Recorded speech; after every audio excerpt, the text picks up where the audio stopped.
Section 1, subsection 2b of the JAMB syllabus sets a specific requirement.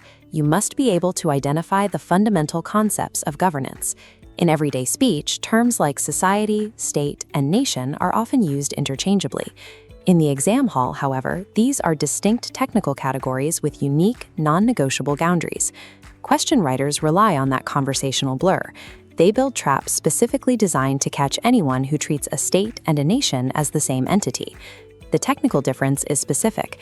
A state is defined by geography and political power. It is the land and its borders. A nation is defined by the people. It is the group bound by shared feelings, culture, and history. Separating geography from people changes the logic of the questions. This distinction provides a filter that screens out common wrong answers before you even look at the options. To make these definitions permanent, we can use a passenger bus as a mental anchor. The state is the physical bus. The outer frame and the wheels represent a country's fixed borders and its legal structure. The government is the driver. This represents the people currently at the wheel, making the decisions and directing where the vehicle goes. The nation is the group of passengers. They represent the people riding together, united by a shared bond like language, religion, or history. Drivers are replaced periodically, but the bus itself remains. Because the government changes while the state stays intact, they exist as separate and distinct entities.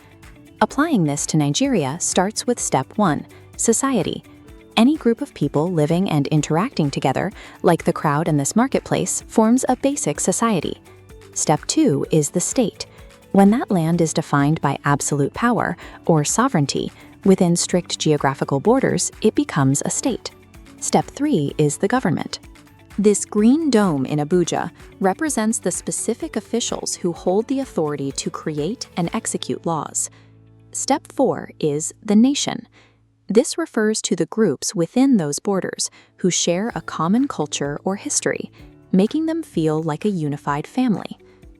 Before we move on, identify which of these is the permanent land with borders and which refers to the temporary officials. The land is the state. The officials are the government.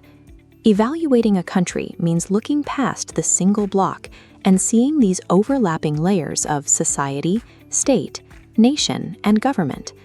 We can test this logic against a past JAMB question. Question 21 asks, the major difference between a state and a nation is that the latter presupposes a...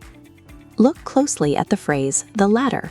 This points specifically to the second term mentioned. The question is asking for a defining characteristic of the nation.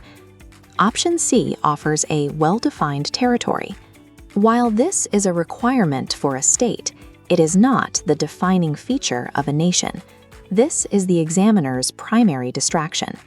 Since a nation is defined by people sharing a common bond, we need an answer that describes similarity or sameness within a population. Option B uses the term homogeneous. In political science, this describes a population that shares the same culture, language, or heritage. Because a nation is built on that shared cultural identity, option B is the correct choice. Avoiding these pitfalls requires matching the specific definition to the exact entity mentioned. In the exam hall, precise vocabulary ensures the examiner's trap has nothing to grab onto.